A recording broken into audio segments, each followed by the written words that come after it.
Welcome to விண்மீன் தேசம். எல்லா குருவிகளுக்கும் தலைவரான குருவி ஒன்று ஒரு காட்டில் பெரிய ஆலமரத்தில் கூடு கட்டி வாழ்ந்து வந்துச்சு. ஒரு நாள் மற்ற குருவிகளை தான் வாழுற இடத்துக்கு வர சொல்லி தலைவர் குருவி இப்படி சொன்னுச்சு. இந்த காட்டில் நிம்மதியா நீ வாழ நிறைய மரங்கள் இருக்கு. இப்படி எல்லா வசதியும் இருக்கிறப்ப நீங்க ஏன் அங்கே இங்கேயும் அலைஞ்சு திரியிறீங்க? எல்லாரும் நிம்மதியா வந்து இங்கே எல்லாரும் ஒற்றுமையா வாழறாமே என்று சொன்னுச்சு. ஆனால் மற்ற குருவிகள் இதற்கு ஒத்துக்கலை. எங்களால் முடியாது. ஒரு குருவி சொன்னிச்சு, நாங்கள் இருக்கிற இடத்துலையே இருக்கிறோம். இன்னொரு குருவி சொன்னிச்சு, இந்த காட்டில் இருக்கிறத விட மனிதர்கள் வாழ்ற இடத்துல இருக்கலாம். இப்படி ஒவ்வொரு குருவியும் சொன்னிச்சு. சரி, அப்படின்னா உங்க விருப்பம், நீங்க இருக்கிற இடத்துல இருங்க. தலைவர் குருவி அரமனசோட சொன்னிச்சு. பிறகு மற்ற குருவிகள் எல்லாமே வளமை போல தனது இருப்பிடத்தை நோக்கி பறந்து போனுச்சு. மனிதர்கள் வாழுற இடத்துல மரங்கள் எல்லாம் தூர தூர இருக்கும். குருவிகளுக்கு வாழ தகுதி இல்லாத இடமா இருக்கும்னு தலைவர் குருவிக்கு தெரிஞ்சிருந்தது. மறுபடியும் ஒரு தடவை தலைவர் குருவி மற்ற குருவிகளை அழைச்சி தான் வாழுற இடத்துக்கு வர சொல்லி கெஞ்சிச்சு.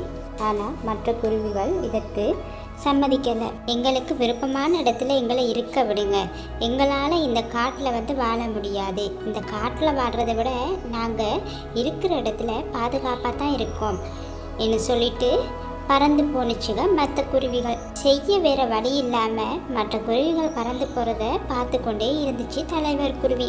ஒரு நாள் மற்ற குருவிகள் வாழ்கிற பகுதிக்கு பெரிய சூறாவளி வீச தொடங்குச்சு.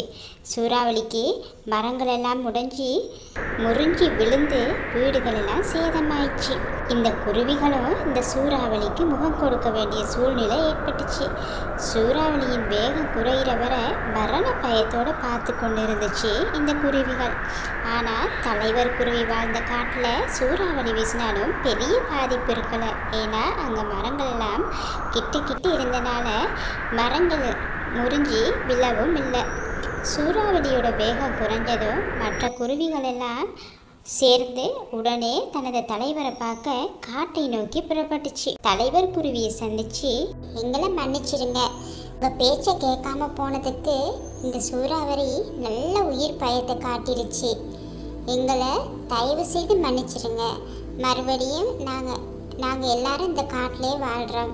அதற்கு நீங்கள் தான் அனுமதி தரணும். இப்படி குருவி ஒன்று சொன்னிச்சு. இதை கேட்ட தலைவர் குருவி சரியான சந்தோஷம் அடைஞ்சிச்சு.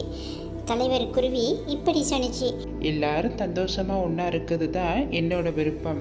அதுக்கு தான் நான் உங்களை அவ்வளவு கெஞ்சினேன் இங்கே வந்து வாழ சொல்லி. ஆனால் நீங்கள் யாரும் கேட்கல. சரி, பரவாயில்ல.